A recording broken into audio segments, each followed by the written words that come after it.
દેશના વડાપ્રધાન નરેન્દ્રભાઈ મોદી જે ઇઝરાયલના પ્રવાસમાં ગયા હતા, ઇઝરાયલના પ્રવાસ દરમિયાન સાંસદને સંબોધતી વખતે તેમણે અમદાવાદની બેસ્ટ હાઈસ્કૂલનો ઉલ્લેખ કર્યો હતો. There is a school set up by a Bene Israeli family, Mr. and Mrs. Best.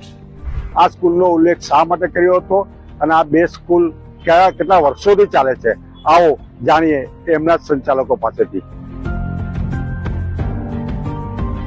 વર્ષ 1958માં રાલ્ફ મોજેસ બેસ્ટ અને તેમના પત્ની ક્વિની રાલ્ફ બેસ્ટે આ સ્કૂલ શરૂ કરી હતી.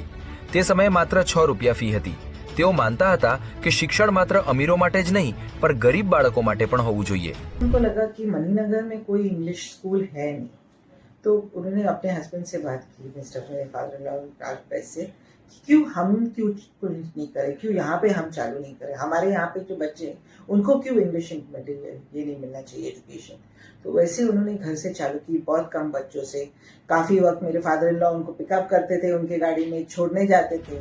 વડાપ્રધાન નરેન્દ્ર મોદીનો આ સ્કૂલ સાથે જૂનો નાતો છે. જ્યારે મોદી સંઘના કાર્યકર હતા ત્યારે તેમની ઓફિસ